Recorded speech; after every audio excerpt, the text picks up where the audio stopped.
4 الشفاره مسلحين دخلوا على بنكه في الارجنتين، شدوا الناس والموظفين اللي كانوا في الداخل وكيهددوهم. البوليس جاوا وحاصروا المكان، ومن بعد بزاف ديال الوقت ديال النقاش والتفاوض بين اعضاء العصابه والبوليس، اخيرا العصابه غادي يعلنوا انهم غادي يسلموا راسهم للشرطه، ولكن بشرط واحد واللي هو خاص البوليس يمشيو ويجيبوا لهم البيتزا جات. ولكن المشكل الشفاره قطعوا التواصل فجاه على البوليس ما بقى لهم الا يقتحموا البنك ويدخلوا لداخل يشوفوا شنو واقع. ولكن الطامه الكبرى تلقاو غير الناس اللي كانوا مشدودين، اما الشفاره فغبر لهم العطاء. البوليس هبطوا لكاب تلقاو الخزينه ديال البنك مسروقه، وما تلقاو ولا اي اثر ديال الشفاره ولا اي علامه ديال الهروب. في نظرك فين مشاو هاد الشفاره وكيفاش تمكنوا من الهروب بدون ما يشوفوهم الشرطه؟ باش تعرف الجواب ديال هاد السؤال اخي المشاهد تبع القصه حتى النهايه. مشينا.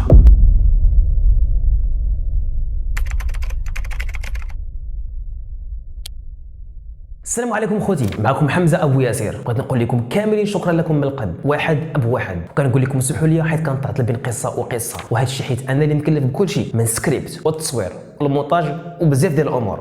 لكن هذا الشيء كامل ما كيهمنيش حيت عرفت عندي احسن جمهور في العالم واللي هما نتوما العائله ديالي المحبوبه. في سنه 2016 تم تنفيذ اكبر عمليه سرقه في بنك في الارجنتين، عمليه ذكيه ومعقده لدرجه ما تصورش. الشفاره اللي نفذوا هذه العمليه كانوا 4. الاول سميتو فرناندو اراوهو وغنسميوه في القصه بالقائد، الثاني سميتو سيباستيان بوليستر وغنلقبوه بالمهندس، والثالث سميتو بيتو دي لاتوري واللقب ديالو مول الشكاره ولا الممول، والرابع كان سميتو لويس سيلانيس وغنلقبوه بالعنيف. كانوا ايضا جوج ديال الناس واللي عاونوهم من برا، واحد معروف بلقب الدكتور والثاني معروف بلقب الولد. بغيتكم تحفظوا معايا هاد الاسماء والالقاب حيت غادي نسمي كل واحد باللقب باش يكون سهل نتذكرهم في القصه. القصه كتبدا عند فرناندو واللي هو القائد والدماغ المدبر ديال العمليه. هذا الراجل مشى عند طبيب نفساني وقال ليه بغيت نسرق بنك. الطبيب استغرب، ظن ان هذه فكره جايه من تعاطي فرناندو المتكرر للحشيش، خصوصا ان فرناندو كان معروف بحبه الكبير للحشيش والفن. الطبيب قال ليه واش باغي تسرق على ود الفلوس؟ ولكن فرناندو جاوبه بجواب غير متوقع، قال ليه لا انا ما محتاجش الفلوس، انا فنان وكنبغي ندير عمل فني عظيم في مجال سرقه البنوك. هذه الفكره الغريبه كانت مسيطره على الدماغ ديال فرناندو، وقال الطبيب انه كيحس بهذه الرغبه في كل لحظه من النهار ديالو، خصوصا قبل ما ينعس وبعد ما يفيق من النعاس. الطبيب كان كيحاول يتفهم، ولكن في بالو هذه الفكره كانت ناتجه عن تاثير الحشيش، ولكن الحقيقه كانت ان فرناندو كان جدي وعارف شنو كيقول. من بعد هذا النقاش كامل مع الطبيب، فرناندو بدا كيخطط بجديه، بدا كيدير جولات استطلاعيه في العاصمه الارجنتينيه بوينوس ايرس باش يختار البنك المناسب. في واحد النهار عينو طاحت على بنك معروف باسم بانكو ريو واللي كان في واحد المنطقه فيها غير صحاب العقل. هذه المنطقه كانت معروفه بان الاغنياء كيحطوا فيها فلوسهم واي حاجه غاليه كيملكوها، وهنا بانت لفرناندو الفرصه الذهبيه. بعد ما اختار البنك، فرناندو بدا كيفكر في طرق التنفيذ. الطريقه الاولى اللي فكر فيها واللي جات في باله هي اقتحام البنك ملي يكون مفتوح، ويقدروا يدخلوا مسلحين ويهددوا الموظفين ياخذوا الفلوس ويهربوا قبل ما البوليس يجيو. لكن هذه الخطه كانت عندها عده مشاكل. اولا كاين خطر كبير انهم يتقبض عليهم حيت البوليس غادي يوصلوا بسرعه، وثانيا الغنيمه ولا الفلوس اللي غادي ياخذوها غتكون قليله حيت ما غاديش يكون عندهم الوقت الكافي باش يوصلوا للخزينه ويسرقوا اللي فيها. اما الخطه الثانيه اللي فكر فيها فرناندو كانت هي اقتحموا البنك ملي يكون مسدود. هذه الخطه كتعتمد على حفر نفق من تحت الارض واللي غيوصلهم مباشره للخزينه، ولكن حتى هذه الخطه كانت معقده حيت البنك كان مجهز باجهزه انذار مطوره واللي غادي يقدروا يكشفوهم بسرعه. بما ان الطريقتين بجوج كانوا خطيرين وصعابين، فرناندو قرر انه اذا كان غادي يخاطر على الاقل خاصو يخاطر بالغنيمه الكبيره. لهذا ركز على الخطه الثانيه واللي هي يحفر نفق ويدخل للخزينه والبنكه مسدوده. المشكله اللي كانت كتواجه فرناندو هي كيفاش غادي يحفر النفق. في الاول فكر يكري شقه او كراج قريب من البنك ومن ثم غيبدا يحفر نفق من تحت الارض واللي غادي يوصلوا ديريكت للخزينه، ولكن هذه الطريقه كانت مكلفه ومعقده بزاف وكانت محتاجه وقت طويل. لكن واحد النهار هو كيتجول في المنطقه لاحظ حاجه مهمه بزاف، لاكارات ديال القوادس اللي كانت موجوده على طول الشارع. كل 10 متر تقريبا كاين لاكار اللي معناه انه كاين نفق ديال الصرف الصحي اللي كيمر قدام البنكه. هذا الاكتشاف كان بمثابه المفتاح الذهبي للخطه ديالو. فرناندو قرر يستغل هذا النفق الجاهز بدلا من انه يحفر واحد جديد. هذا النفق الضخم كان مثالي للخطه ديال فرناندو. دابا فرناندو عرف بلي خاصو فريق باش ينفذ هذه الخطه حيت ما يقدرش يدير هذا الشيء كامل بوحدو. اول شخص فكر فيه باش يعاونو كان واحد من الاصدقاء ديالو القدامى واللي سميتو سيباستيان بوليستر. سيباستيان كان معروف بالمهارات ديالو في مجال الالكترونيك والميكانيك، وهذا الشيء خلاه يكون الشخص المثالي للمهمه. سمى فرناندو سيباستيان بالمهندس حيت غادي يكون المسؤول على التفاصيل التقنيه ديال العمليه. فرناندو مشى عند سيباستيان وشرح ليه الفكره كامله من حتى تزيد. في البدايه سيباستيان تفاجأ حيت فرناندو ما كانش عنده اي ماضي اجرامي ولا عمره كان معروف بالسرقه او شي حاجه من هذا القبيل. كل اللي كان كيعرفوا عليه هو انه فنان وكيدخل الحشيش. ولكن ملي فرناندو شرح ليها الخطه بالتفصيل وكيفاش غادي يوصل للخزينه عبر النفق ديال واد الحر، سيباستيان بدا كيتحمس للفكره. سيباستيان ما كانش حتى هو مجرم، ولكن الماضي ديالو مع البنوك كان فيه احداث مؤلمه. عائلته كانت اداه بزاف من انهيار النظام البنكي في الارجنتين في ذاك الوقت، وخسروا بزاف ديال الفلوس والمدخرات اللي ما عمرهم رجعت ليهم. هذا الشيء خلاه يفكر بجديه في العرض ديال فرناندو. المهم سيباستيان قرر ينضم لفرناندو في هذه العمليه حيت كان كيشوفها بحال حق مسترد من البنوك واللي كيعتبروهم هما الطرف الشرير في العمليه. وبهذا المهندس سيباستيان قال لفرناندو انا معاك. فرناندو وسيباستيان مشاو للنفق ديال الصرف الصحي وداروا الحسابات باش يعرفوا فين بالضبط خاصهم يحفروا. فرناندو جاب معاه المترو باش يقدر يقيس المسافه اللي كتفرقهم على السطح. من بعد دخلوا البنكه وخداو تصاور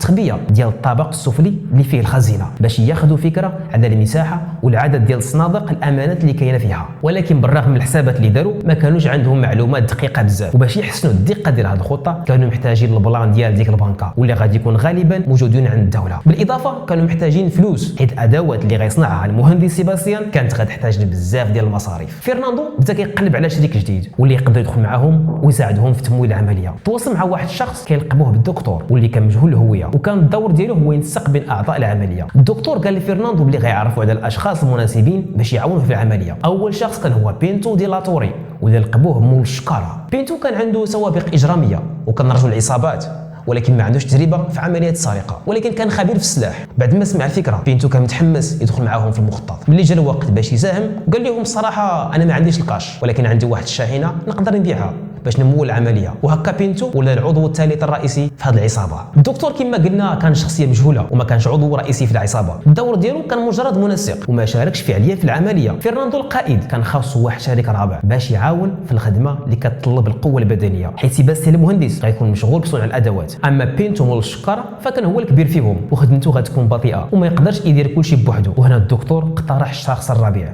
واللي غينضم للعصابه وكان سميتو لويس العنيف، وسميناه هكا حيت كان معروف عليه بالعنف والصرامه. لويس كان رجل عصابات عنده سوابق وتجربه كبيره مع السيارات، وحتى انه سبق ليه هرب من السجن مره. كان واحد اللي دمه حار ودائما كتحسي بانه مستعد باش يدابز في اي لحظه، ولكن في المقابل كان ذكي وعنده مهاره في التمثيل والاحتيال واللي غيلعب دور مهم في المخطط كما غنشوفوا من بعد. دابا العصابه ولات مكتمله، فرناندو القائد، سيباستيان المهندس، بينتو مول الشكاره، ولويس العنيف. الخطه التاليه كانت هي حل المشكل ديال الحفير. الدكتور قال لهم بانه غيجيب لهم البلان ديال البنكه، وملي سولوه كيفاش غيجيبوا قال لهم ماشي شغلكم، غنجيبها كيف ما كان الحال. وفعلا بعد ايام قليله جاب البلان وحطوا لهم قدامهم، ولكن ما عرفوش كيفاش جابوا، واش بالرشوه ولا اقتحم شي بلاصه. المهم هو انه جابوا. فضل هذا البلان قدروا يحسبوا بالضبط فين خاصهم يحفروا في النفق ديال الصرف الصحي، ويحسبوا الزاويه والطول ديال النفق بدقه، ورسموا واحد المخطط مفصل فيه كل الحسابات اللي غتحتاجها عمليه الحفر. من بعد بداو كيجيبوا الادوات اللي غيستعملوها، جابوا موتور ديال الضوء، ادوات الحفر، وبداو كينقبوا على جنب النفق. وكان واحد الشخص ديما موجود فوق الشارع باش يراقب الوضع ويتاكد ان الصوت ديال الحفير ما كيوصلش لبرا. عمليه الحفر غتاخذ منهم شهور. دابا خاصهم يحلوا مشكله اخرى كبيره وهي الحساسات الحراريه واجهزه الانذار اللي ممكن تنطلق بمجرد ما تشعر الوجود ديالهم في داخل الخزينه. فرناندو فكر في واحد الحل وجاب بدله مصنوعه من مواد عازله للحراره وشرا كاميرا حراريه باش يجرب واش البدله خدامه مزيان ولا لا. لكن الفكره ديال البدله كان فيها الشك حيت كان احتمال كبير تفشل، بالخصوص انهم غيتحركوا بزاف داخل الخزينه وغيكونوا هازين معاهم ادوات ومعدات واللي ممكن اجهزه الاستشعار تلتقطها. الفكره ريسكيه بزاف وما كانش امنه. فرناندو بدا كيقلب على طريقه اخرى واللي غيقدر يدخل بها للخزينه. واحد النهار جاتو فكره جديده. الفكره كانت انه علاش ما يقتحموش البنك بطريقه عاديه، يعني يستخدموا النفق ماشي باش يدخلوا لكن باش يهربوا، بحيث انهم غادي يدخلوا كما لو انهم بغاو يسرقوا بطريقه مسلحه، ولكن في نفس الوقت يستعملوا النفق اللي حفروه باش يهربوا بدون ما يتم الاكتشاف ديالهم. والشرطه غادي تكون كتحاصر المكان من برا، ولكن الشفاره غادي يكونوا هاربين من تحت الارض. ملي جاتو هذه الفكره فرناندو كان فرحان بزاف ومشى للجماعه ديالو وقال لهم على الفكره كامله، وكل شيء كان مذهول ومتحمس بزاف. دابا بما انهم غادي يديروا جزء من الخطه باستخدام الاسلحه كان خاصهم يجيبوا الاسلحه. بينتو مول الشكاره واللي كان رجل عصابات وعنده تجربه كبيره في مجال الاسلحه قال لهم انه غيتكفل موضوع السلاح، ولكن كان كيخطط باش يجيب اسلحه خاصه مختلفه ماشي بحال اي اسلحه، فيها شي حاجه غريبه واللي ما غنكتشفوها حتى الاخر ديال القصه. العمليه كلها تقريبا خدات عام كامل باش يخططوا ويحضروا ليها. خلال هذا العام بداو بالحفير ديال النفق، وفي نفس الوقت فكروا في طريقه كيفاش يهربوا بالغنائم. بما ان النفق كان فيه الماء قرروا يبنيوا واحد الصاد صغير في الداخل باش يرفعوا مستوى ديال الماء ويقدروا يستخدموا زودياكات، حيت كانوا عارفين انهم اللي غيسرقوا البنكه ويجي وقت الهروب ما غيقدروش يهزوها فوق كتافهم، الحركه ديالهم غتكون بطيئه بزاف، لذلك القوارب كانت الحل الامثل. ومن بعد درسوا الطريق اللي غيشدوها الى هربوا. اختاروا واحد لاكار معين واللي كيبعد تقريبا شي 200 متر على البنكه، وقرروا يوقفوا الطوموبيل ديالهم فوق ذاك لاكار. الطوموبيل كانت فان كبيره وداروا فيها واحد التقبه كبيره من التحت باش يقدروا يطلعوا من القادوس ديريكت للطوموبيل. بينتو اللي كان هو مول الشكاره جاب الطوموبيل وخلاها في الكراج عنده، وكانت العصابه كيتجمعوا تما باش يعدلوا الشاحنه ويفتحوا التقبه فيها. واحد النهار وهما خدامين في الكراج دخلت عليهم الزوجه ديال بينتو. العصابه استغربات وبداو كيسولوا بينتو علاش هي هنا، لكن هو اطمأنهم وقال لهم ما تقلقوش انا كنثق فيها، الامور مزيانه وما يوقع والو. هذه كانت المره الوحيده اللي العصابه تقابلت فيها مع مراته، وهذه المره هي اللي غتجيب اللعنه لهذه العصابه كما غنعرفوا في الاخر. الشخص اللي سميناه الولد ودا الابن كان هو المسؤول على السياقه، وغادي تسنى العصابه حتى يخرجوا من النفق بعد ما يكملوا العمليه. كلشي كان واجد تقريبا، بقى غير مشكله واحده، كيفاش غادي يفتحوا الصناديق ديال الامانات اللي كاينه في البنكه، وباش يحلوهم بيديهم واحد بواحد غياخذ منهم وقت طويل. لهذا المهندس سيباستيان صنع واحد اله هيدروليكيه واللي سموها بالمدفع، وهذه الاله قادره تحطم اقفال ديال صناديق الامانات في 7 ثواني فقط، وهذا الشيء غادي يعاونهم بزاف في السرقه. دابا كل التحضيرات كانت جاهزه، النفق اللي غادي يدخلوا منه بالقوارب، النفق اللي حفروه باش يوصلوا للبنكه، والخزينه اللي فيها صناديق الامانات باسترداد ديال البنكه، ولاكار ديال الصرف الصحي واللي من فوقها الطوموبيل واللي غادي يستعملوه للهروب.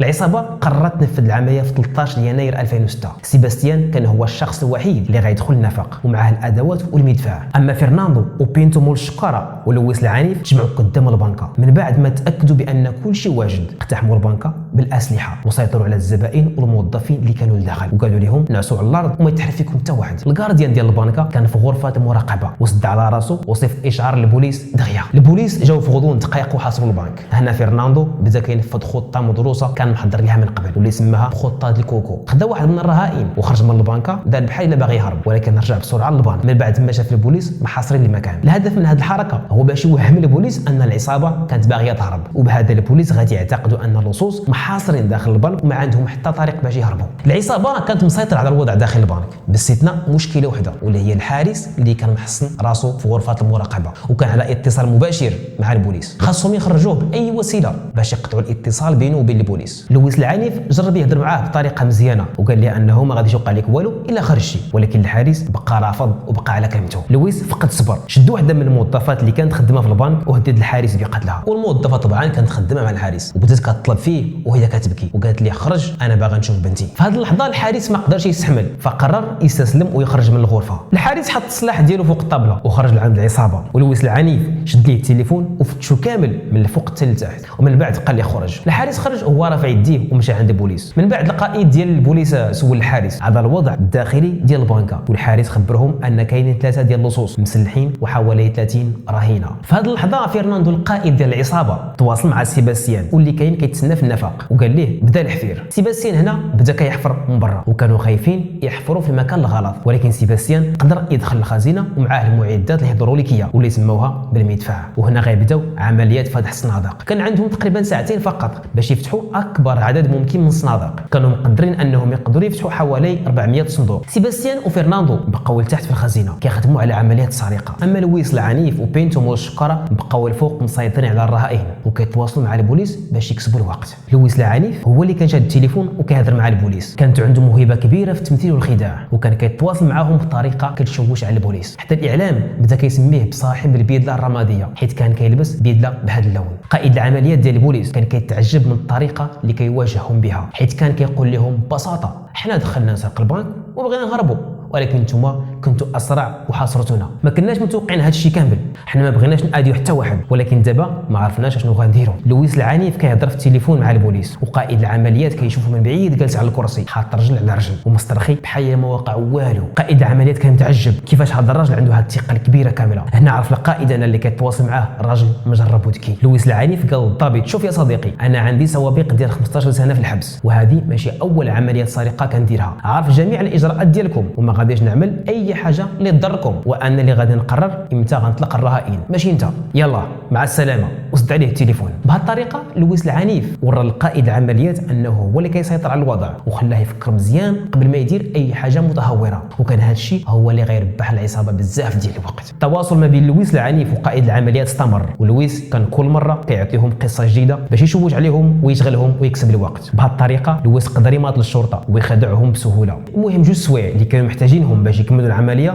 دازوا، ولكن للاسف الاداه الهيدروليكيه ديال المهندس سيباستيان والقائد فرناندو سخنات وما بقاش خدامه بكفاءه كبيره. ولكن واخا هكاك الغنيمه اللي يقدروا يجمعوها كانت كبيره بزاف. العصابه هنا قررت انهم ما يزيدوش يخاطروا. فرناندو اتصل بلويس وقال ليه انهم مستعدين باش يبداو خطط الهروب. هنا لويس غادي يستعمل اخر خدعات ديالو ضد الشرطه. اتصل بقائد العمليات وقال لهم شوف حنا مستعدين باش نسلموا ريوسنا، ولكن عارفين اننا غادي نبقاو في الكوميساريه بلا ماكله لمده طويله، فبغينا البيتزا. قال لهم جيبوا لنا بيتزا ايطاليا اصليه من مطعم بعيد من هنا باش يبعدهم اكثر ما يمكن. قائد العمليات وافق، وبعد ما داروا هذه المكالمه لويس قطع جميع وسائل الاتصال وامر الرهائن باش يبقاو ناعسين وبلا حركه، وهددهم الا شي واحد فيهم تحرك غادي يقتلوه. في هذا الوقت بالضبط فرناندو وسيباستيان اللي كانوا في التحت جمعوا الغنايم كامله في الخناشي ورموها في النفق اللي يحفروا، وقبل ما يخرجوا فرشوا فراش صغير على الارض وحطوا فوقه الاسلحه ديالهم كامله. وهذه الحركه عندها سبب غادي نعرفوه في الاخر، واللي هو واحد السبب معتبر. من بعد ما طلعوا من الفتحه اللي حفروها رجعوا الخزانه لبلاصتها باش ما تبانش، وحطوا شي حاجه كتبان بحال القنبله فوق الفتحه. من بعد نزلوا بسرعه على القوارب المطاطيه واللي كانت كتسناهم في التحت، حطوا الخناشي في واحد من القوارب وركبوا وتحركوا مع بعض بالزربه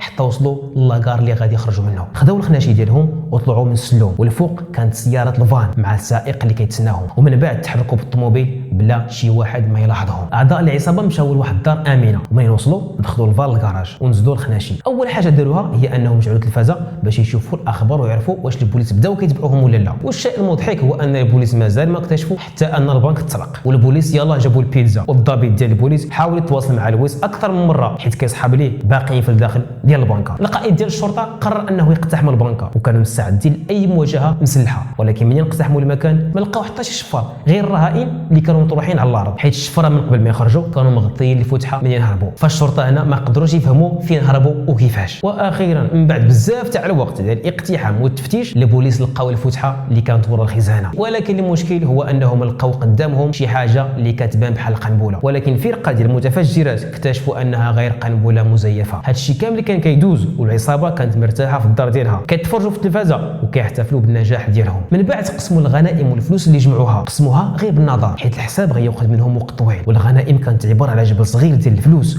والذهب والمجوهرات، وقدروا الحجم ديال المسروقات وصل حوالي 19 مليون دولار. هذه العمليه تصنفت كاكبر سرقه بنك في التاريخ ديال الارجنتين. من بعد ما قسموا الغنيمه الخطه كانت ان كل واحد منهم غادي يمشي في طريقه وما غاديش يشوفوا بعضياتهم مره اخرى. كل واحد خدا الحصه ديالو وركب في طوموبيلته، وكلهم كانوا فرحانين، ولكن الفرحه ديال واحد فيهم غادي تخرب بسرعه وغادي يجر معاه الاخرين واحد بواحد. هذا الشخص هو بينتو واللي كان هو مور الشكاره. منين رجع بينتو للدار ومعاه الغنيمه كانوا ولاده ومراته اليسا كيتسناو على احر من الجمر. طبعا الزوجه كانت عارفه على العمليه وكانت كتسناه باش يجيب الثروه جديده واللي غادي تبدل حياتهم للابد. بينتو احتفل واحد الاحتفال كبير ديك الليله، مشات ايام وجات ايام حتى لواحد النهار دخل بينتو للدار، لاحظ ان واحد من الخناشي ديال الفلوس ما بقاتش في راسها. مشى عند مراته اليسا وسولها واش انت اللي هزيتي الفلوس اللي كانوا هنا. ردت عليه بكل بروده وقالت ليه خديت 5 ولا 6 اكياس صغيره. ديروا في بالكم ان هذا الخناشي كانت فيها تقريبا 300 الف دولار. بينتو تعصب وقال لها كيفاش غتاخذي هذا المبلغ كامل بلا ما تقوليها ليا، حنا كنحاولوا نتهربوا من البوليس وانت باغا تفضحينا. هنا بدات المخاصمه بين بينتو ومراته وطلب منها ترجع الفلوس، ولكن هي رفضات. وفي الاخر بينتو خدا الغنيمه كلها والفلوس اللي بقاو وخباهم في مكان اخر. واللي ما كانش متوقع هو ان مرته غادي تحقد عليه بزاف، لدرجه انها من بعد ما خرج من الدار مشات مباشره عند البوليس وبلغت عليه. كانت عندها الغيره والشك في انه كيخونها مع شي وحده اخرى، وحسبات انه غادي ياخذ الفلوس ويمشي عند العشيقه السريه ديالو. ولكن في الحقيقه بينتو ما كانش عنده حتى شي علاقه مع شي وحده اخرى، بالعكس كان كيحب العائله ديالو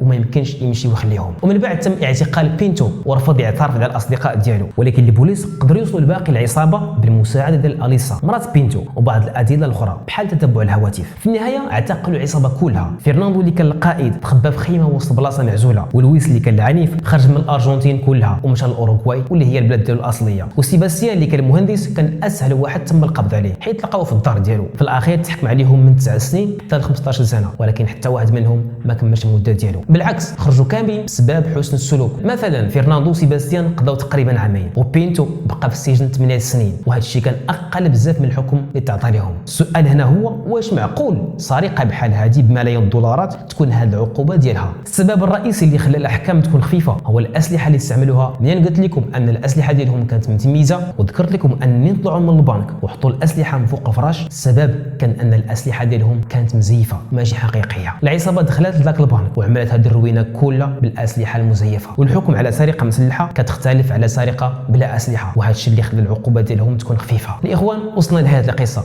نشوفكم في القصه الجايه، مع السلامه.